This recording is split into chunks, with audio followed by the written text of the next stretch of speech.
going on, everybody? This is John J Gaming on the mic here, coming at you with a brand new episode of the Bluffton Tech Fighting Muskrats here on EA College Football 25. And we find ourselves on the very verge of history here today. We've had all of this work done, building a team up from scratch, and now here in our third season, we're officially one win away from being bowl eligible, and we have a real good chance of making it happen here in this episode. In this episode, we go on the road to take on the Broncos of Western Michigan, and Western Michigan has not had the same success as us. They are 1-6 going into this game, and you can see on paper, I'm surprised that they're as bad as they are, right? Because Western Michigan is better than the Eastern Michigan squad that we went up against in the last episode, and yet they only have one win, and that one win does come into action. But we definitely need this win here today, as here is what the max standings are looking like right now. We're in the hunt, but those losses against Northern Illinois and Ohio, that could come back to hide us, as that could ultimately hold us back from going to the MAC championship game if we don't get a little bit of help from the teams above us. But the very best that we can do is that we control what we can control, and what we can control is going out onto the road and seeing if we can take down this Western Michigan squad, get this winning streak going once again, and let's see if we can be bowl eligible for the very first time. So hopefully you guys are excited for today's episode, man. If you guys are, I need you guys to go ahead and do me a huge favor. So hit that like button, and then also hit that subscribe button as well if you do happen to be brand new to the channel. And with that being said, let's make the field trip up to Kalamazoo, Michigan for today's Maction Special. Where is Waldo Stadium? Kalamazoo, Michigan. It is the home of the Western Michigan Broncos, and the fans have been eager for this showdown for a while. Today, an inter-conference battle between a couple of MAC rivals.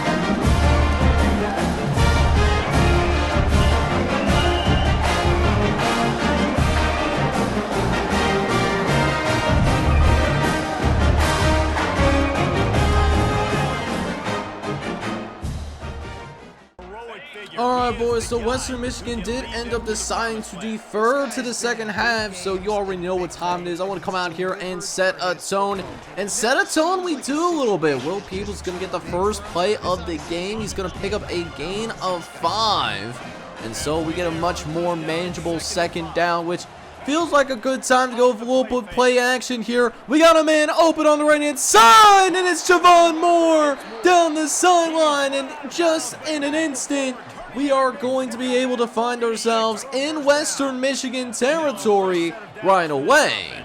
1st and 10 coming up from about the 46-yard line as we throw to the right-hand side, and Scott McClellar is going to be able to move a few yards up to the across the 40-yard line, but would like to pick up this third down conversion as well. As 3rd and 2, we'll throw to the right-hand side, and we're able to connect once again with Javon Moore, who's been doing a great job getting open for us.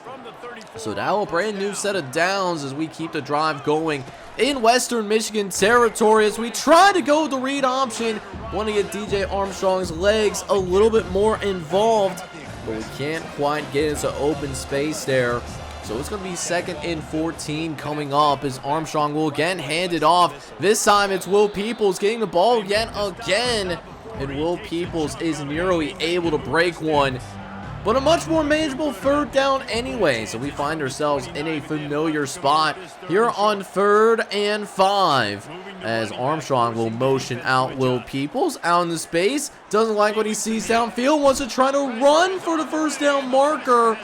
Is not going to get there, and we will end up going ahead. Our drive will end up stalling out. Now, we will at least end up getting some points. We will get a field goal out of this, but we are exposed to Western Michigan taking the lead here on their first drive of the game. We got to give ourselves credit for at least making this a lengthy first drive for us, but we'd like to come away with more than simply just a field goal. Is now 1st and 10 coming up as Western Michigan's going to go ahead and go to work here. I didn't like how my zones were all mixed up, so defense coordinator, I'm going ahead and making some adjustments, and it almost works pretty spectacularly. Just didn't love that he was able to bounce it out to the outside there. And so that means that Western Michigan will have a much more manageable 3rd and short. And now 3rd and 3 coming up here as they're going to go ahead and go to work. It will be a jet sweep to the left-hand side, but our defense was absolutely ready for it. Lonnie Kolesny was there to make the tackle. We're going to be forcing Western Michigan to punt this football away yet again, as we'll be able to take back over. Will Peoples with a nice cut to start our next drive, though, as that will move the sticks for the 1st down. As we'll go ahead and get the troops organized, the senior quarterback Armstrong will hand it off once again to Will Peoples, and Will Peoples will move forward for another 7-yard gain.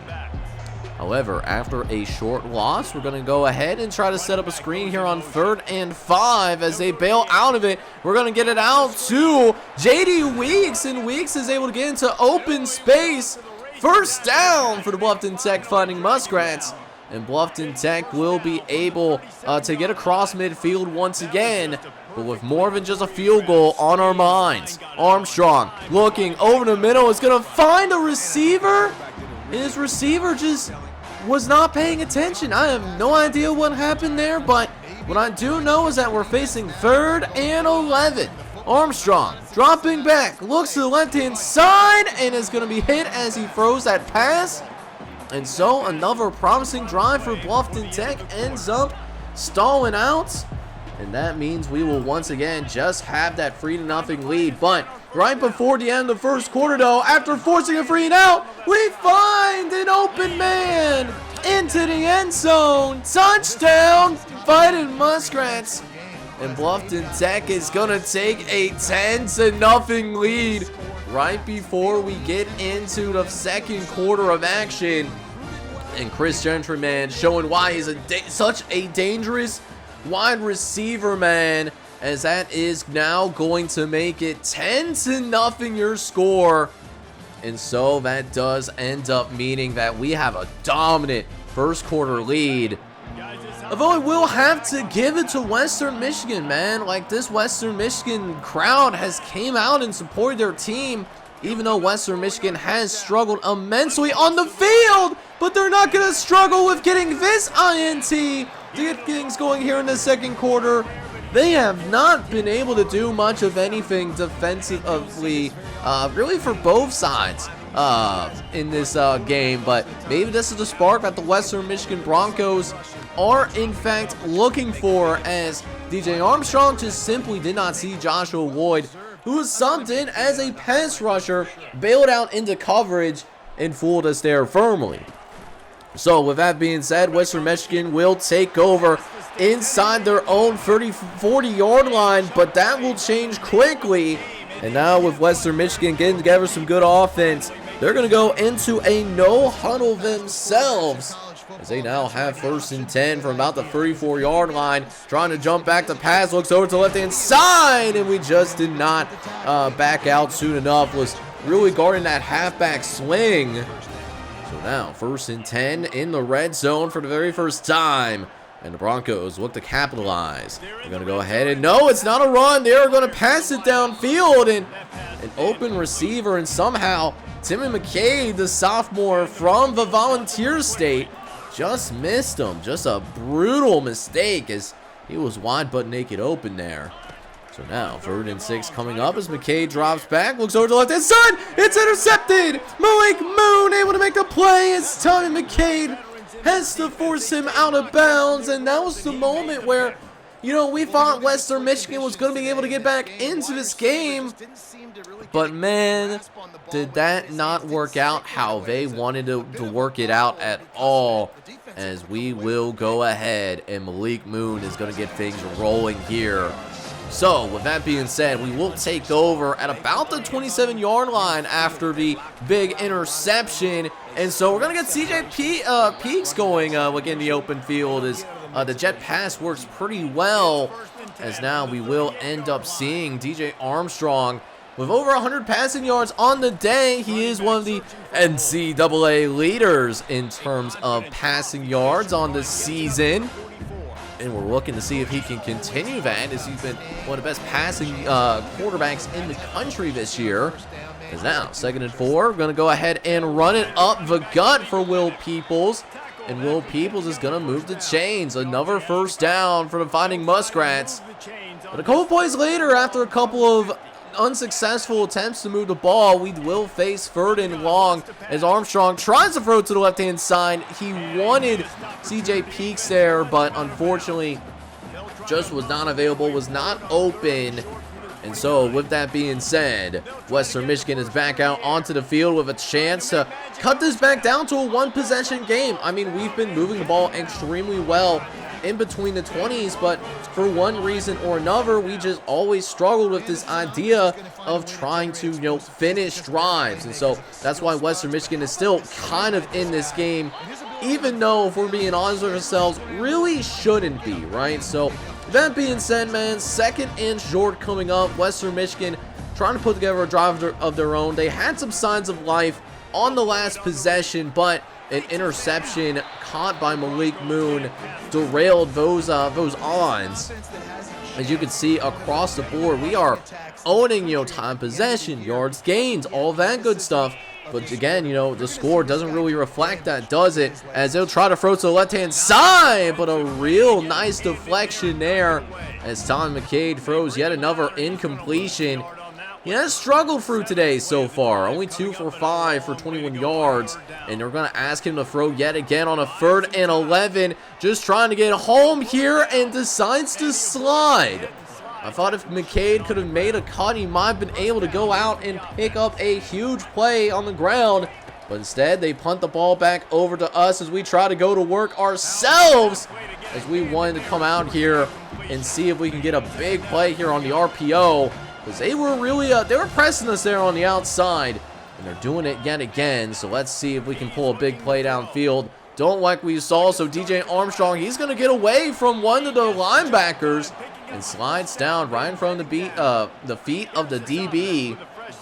So here we go, putting together another solid drive possibly, as we'll go ahead and throw to the right-hand side. We get CJ Peaks in the open space. He'll get out of bounds, and he'll get across the 45-yard line. The Fighting Muskrats are putting together another solid drive. Not a liquid or a gas. Another RPO coming up here as Armstrong throws to the right-hand side. He gets it out to Chris Gentry, who's going to be able to take it out of bounds. And now we officially find ourselves in Western Michigan territory, as we'll pick up a short game at the 2-minute warning. But very next play, though, we will set up the screen for Will Peoples, who has not touched the ball in a little bit. But because we are just short of first down marker, we will use a timeout here. We still have one timeout that we can utilize, and multiple options here that we can go with, but we will end up settling on, look at this play here. That looks like Javon Moore possibly, or no, it's CJ Peaks. CJ Peaks is the one that makes the big time play, and it's a first down for your Fighting Muskrats. As that was a beautiful job by CJ Peaks to create some yak there, so to speak. And so, 1st and 10, trying to throw for the 12-yard line. We throw an interception. Oh, that is so disappointing. That is so terribly disappointing. One-on-one matchup, Chris Gentry, you're trusting your #1 wide receiver to make a play, and unfortunately, that play just simply did not happen there. Nick Cutera is going to be able to win at the end zone, but decided to take it out, and so Western Michigan is going to be stuck inside the 5-yard line. So it's very imperative for this Broncos team to at least pick up a first down so that they can have a little bit of breathing room from the goal line, because look where Tommy McKay is standing. He is standing on the goal line right now, and that could be more than just a little bit of breathing room. Sue Render cannot bring him down, and it's going to be gone like a girl in a country song. Touchdown, Western Michigan. As that could really define this game, man. It really could breathe some life not only into his team but into his program. Coming in 1-8, and they are standing blow for blow with the Bluffton Tech Fighting Muskrats. we're only going to be up by 3. So with 1:14 left in the half, we are going to go ahead and send it deep because we saw that they were pressing across the board. And you know what they say, kids, if they're pressing, that means we're sending. Big play for Chris Gentry, able to redeem himself some for not winning that one-on-one matchup in the end zone on the last drive. But now we find ourselves in the red zone, as here we are with 1st and 10, looking around, throws to the right-hand side. He finds Naz Lilia, the sophomore tight end, who gets himself out of bounds and preserves a little bit of time because of that. So we have 2nd and short, but the clock is stopped with 54 seconds left. So Armstrong is in the shotgun, looking to drop back the pass, throws to the right-hand side as he was looking for Javon Moore there, but that was well covered. And so we are now staring down a 3rd and 2. 3rd and 2 from the 12-yard line. Armstrong in the shotgun. Got trips to the right. Armstrong throws over the middle and finds CJ Peaks, who's able to bring it down to just the 1-yard line. And even though we have less than a minute left here in this first half, I mean, we can certainly take our time with it here. We have been doing pretty well in the trenches. So let's see if we can get a running play going here, as it looks like they have a bunch of guys on the inside. And sure enough, it's Chris Gentry in the end zone. Untouched and find his way in. Touchdown, Bluffton Tech, and we're starting to retake control once again here in Kalamazoo, as they will pull away a little bit from this 1-8 Western Michigan squad. And what a way to respond after throwing the interception and giving up a touchdown shortly afterwards. So that's going to take us into halftime, and you know, we're up by 10. We're up by 10 and a half, but certainly feels like we could have done more. That being said, if we can just show up and play here in this second half, not only do I think we should be able to win this game, but we should be able to run away with it as well. So let's go ahead and see if we can do exactly that as we start the second half. Western Michigan does come out onto the field with their offense as they start with a little bit of a play action, and sure enough, able to make a big play there as Sue Render is able to make the tackle in open field. But the Broncos are smelling blood in the water, so they're going to go into their no huddle as well, as McCade is going to know it's going to be another play action, firing over the left-hand side, but can't quite haul it in. Was going to be a tough pass to bring in, but one that Tim McCade would love to have back because he had him open there. So now 3rd and 8 as McCade tries to reset the feet, but dumps it off to his running back, who simply has nowhere to go. So 4th and short at about midfield, and the Broncos do opt to punt it away. And it wasn't a great punt. They just barely get it past the 30-yard line. Might have been better off just going for the passing play instead. So now 3rd and short from the 37-yard line. Gonna try to run for the first down, and we just barely get it. Now, I don't know if the spot is solid or not, so before they can get a chance to review it, we're going to get to the line of scrimmage quickly. Love the idea of this matchup with Naz Lilia, even though he is showing in the red. But we'll go ahead and get a little bit of a drag pattern just in case. And sure enough, we got him open down the left-hand side, and Naz Lilia is able to get across midfield. But more importantly, we don't allow them the chance to go ahead and try and get it going in terms of getting ourselves forward with the review. So the drive will continue as the no-huddle offense for Bluffton Tech continues to overwhelm. As Armstrong makes an adjustment to the line, doesn't like that they're playing back a little bit more. We'll throw over to right-hand side and find ourselves an open receiver. So good adjustment there, as that would have been open on the vertical pattern. And now we're cooking on this drive. Armstrong in the shotgun, loves the one-on-one to his left. Armstrong looks left, he finds a Chris Gentry wide but naked open. And the Fighting Muskrats are driving yet again, trying to put together another score on the board. Armstrong in the shotgun and 1st and goal from the 8. Throws to Chris Gentry, and if that was a little bit better thrown, maybe Chris Gentry would have found his way into the end zone, but still an excellent day. 6 catches for 137 yards. And we have a chance to punch it in as we tried to set it up to our tight end, Nazlulia. But Nazlulia couldn't get to that pass. Probably would have been rushed a little bit. If it wasn't rushed, that probably would have been a touchdown because Nazlulia was wide but naked open. Instead, we'll just try to see if we can run in for a running back on 3rd and goal. And sure enough, Will Peoples is going to be able to get the job done. Touchdown, Bluffton Tech. And the Fighting Muskrats are going to be able to extend the lead further. We will now be up 24-7. And here's the beautiful part in all of this. We got the Western Michigan squad to go 3 and out, and they are pressing us, so we're sending it, and Chris Gentry will find the end zone again. You want to talk about a hat trick? This man has put together a hat trick today, and he's been killing it. Huge play for Bluffton Tech, and the Fighting Muskrats are on the verge of making this game completely out of hand. We're now going to be up 31-7. So we get another 3 and out once again. It's been that kind of day. And now we're starting to find wide open holes in their rushing defense. I mean, Will Peoples able to get a big run there, able to get across the 25-yard line as we'll try to set up the screen there on 2nd and 7, but that was actually extremely well covered. So now, 3rd and 7 coming up here from the 20-yard line as Armstrong gets ready to roll here. Armstrong looking left, fires to the end zone and cannot bring it in. Was looking for his favorite target, Chris Gentry, but because it was incomplete, it's a little bit far for the conversion. We're going to go ahead and roll out Tommy White here. I have full faith that Tommy White will be able to make this field goal. And sure enough, he does. Tommy White is going to be successful with the field goal attempt. It's up, and it's going to be good. So now we're going to find ourselves up 34-7, your score, as we are dominating Western Michigan. You can see it by really just how much pressure we're able to get across the board.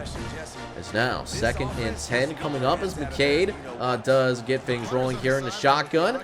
Fakes the pass and fires over the middle. Nearly ends up getting sacked and nearly ends up being intercepted by Marvin Holland, I should say. But it's now 3rd and 10. We have a chance to get him off the field again. McCade dropping back, fires over the middle, and will be brought down quickly by Porter Landstrid, but still able to find his receiver. So the drive will continue for the Western Michigan Broncos as they search for their first touchdown since early in the 2nd quarter. We'll see if they can find a little bit of luck this time around, as we will see them in a 2nd and 3 coming right up. As McCade's going to go ahead and redirect the troops here. He's going to go ahead and hand it off back to the right-hand side. And we did give some resistance, but clearly that resistance wasn't enough because we still gave up the first down anyways. But with that being said, we are playing excellent here as we are now just 1 quarter away from being bowl eligible for the first time. Let's see if your Muskrats can finally finish it out. So with that being said, welcome to the 4th quarter of action as we held Western Michigan to a couple of short runs to start things out here, but on 3rd and 6, had a chance to get him behind the backfield, but we miss in the open field. Those open field tackles really hurt my soul a little bit. Trey Hartwell going to be the one that gets his biggest gain of the day through the air. So now it's going to be 1st and 10 after we thought we had the 3rd down stop. The drive is, in fact, going to continue. Now, what I will say is that I am kind of surprised to see that here on 2nd and short, we are staring down what we got considered to be a like a 3rd down. I'm just surprised that they're not in a no huddle. Is kind of what I'm trying to say. I don't know why it took me so long to get that out, but it is what it is at this point as we are getting inside the 8-minute mark as they will go play action here. Shouldn't be any surprises at this point. What I am surprised about is that we are giving up contain like that though. Like, where was this from Timmy McCade for the other 3 quarters of this game? I mean, he's been shut down up to this point, but now McCade is starting to cook. 1st and 10 coming up as they're throwing to the right-hand side. Firing looking to the tight end, and looks like he's going to remain in bounds. So this clock is still going to end up running. As now 2nd and 3 coming up as McCade in the shotgun once more, trips to the left. McCade fires short to his receiver and is actually going to be pushed into the end zone. Touchdown, Western Michigan. I can hardly believe what I am seeing right now, man. Just some crazy work being done at the moment here. So Western Michigan is going to be able to score for the first time in a minute as Kevin Mendenhall gets him on the board once again. So with that being said, 1st and 10 coming up as we're going to go with a little bit of play action here. And we actually had someone open, but Armstrong misses him. Oh my goodness, DJ. Buddy, what are you doing? What are you actually doing? Did you not expect the primary receiver to be open? Because you never even looked at him. You know how I knew? Because circle was wide open. I'm sure I'm going to hear something about it in the comments section. That's tough. That's a tough read. Just not tough as in like difficult, tough as in like that was just bad. That was just plain bad, like by DJ Armstrong. So Western Michigan is going to take over once again, and they score another touchdown here. This is not over by any means. I mean, 2-score gain midway through the 4th quarter. It can get interesting, guys. That's all I'm going to say. It can certainly get interesting in a heartbeat. So let's see how Western Michigan execute these next few plays as they set up a little bit of a screen. And I thought we had it well covered, but we simply didn't. We did not have it very well covered at all there. And they nearly pick up a 1st down because of it. Now, clock is still running, and the clock is certainly going to be our friend right now, but going to be able to find an open receiver off of the play action as Chandler is going to find the end zone. Touchdown, Broncos. And Western Michigan, just like that, is right back into the thick of things, man. Let's go, baby. Because here we are, 1st and 10 from the 44-yard line.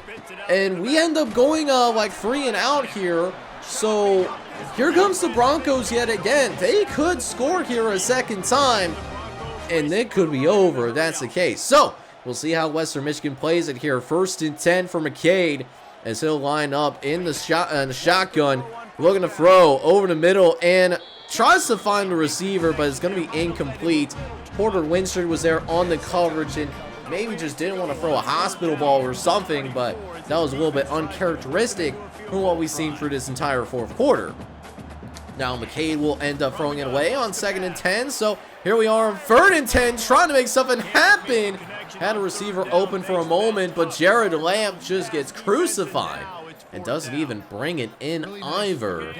So now, here we are with a 4th and 10 coming up. This could very well end up decide the game. McCade dropping back, fires over the middle. It's intercepted. It's Malik Moon able to make a play on the ball. And that should do it here, guys. We got a 2nd interception for Malik Moon. And Malik Moon is going to put the icing on the cake, so to speak. Let's go. And we are going to achieve history within our program. For the first time in program history, we are going to be bowl eligible as a 34-21 victory is going to get Bluffton Tech to 6-3 on this season. And we still have bigger expectations lying ahead.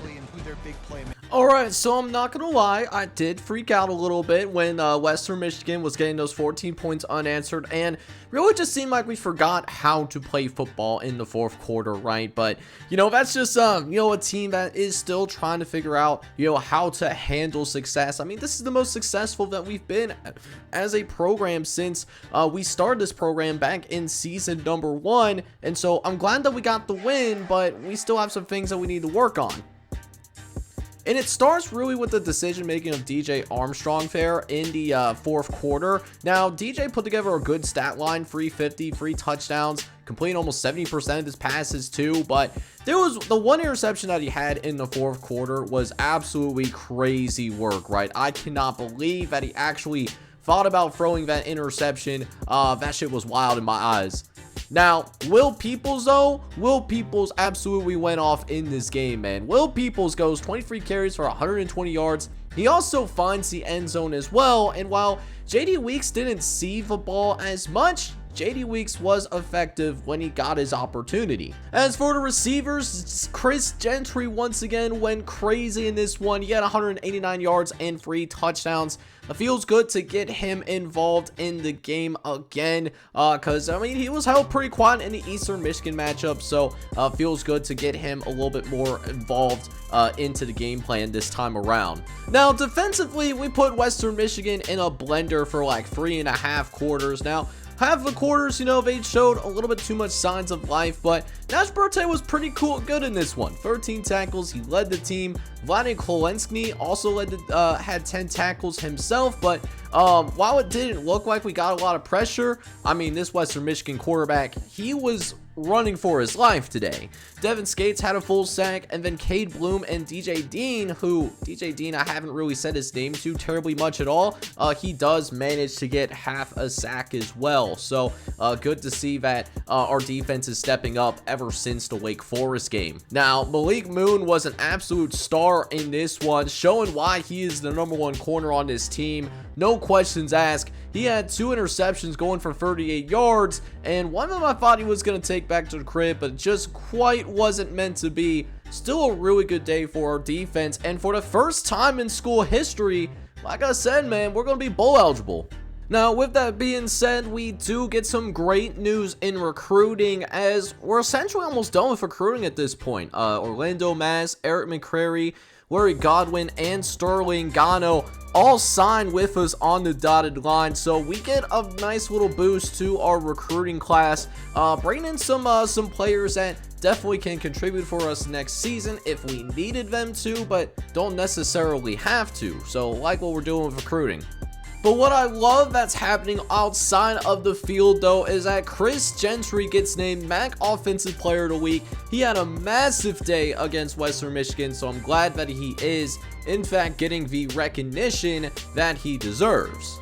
In matter of fact, since we had a bye week, we took a look at what could be needs for us 2 to 3 years down the line, and I really wanted to focus in specifically on the offensive line, particularly in our interior. So I found the three-star Josh McMorris, which we do have a pretty nice lead over. He just entered our top 5. David Milkovich, who we're actually going to be a battle with Miami for, but so far it seems like we are handling business against the Miami Redhawks in recruiting, just like we handled them on the field earlier this year. And then Zion Antwine from North Olmsted, Ohio. Actually, a few schools going after him. Buffalo, Ohio, Akron, all schools that did offer a scholarship, but we have since built a nice little lead ever since we did enter on his recruiting. So these are the last few players that I definitely wanted to go after before maybe slowing down on high school recruiting and saving some scholarships for any potential people that want to enter the transfer portal and are looking hard at Bluffton Tech. Alright, so with a few games remaining here in the regular season, here's what the MAC standings look like as of right now. So right now we're sitting in 3rd place in the MAC, but in order for us to go to the conference championship game, because there isn't any divisions, not only do we need to win out, in my opinion, but I do think that we definitely need some help. One of those things that could help us out tremendously is Ohio would need to drop their next couple of games of action in order for us to have a chance to move by them.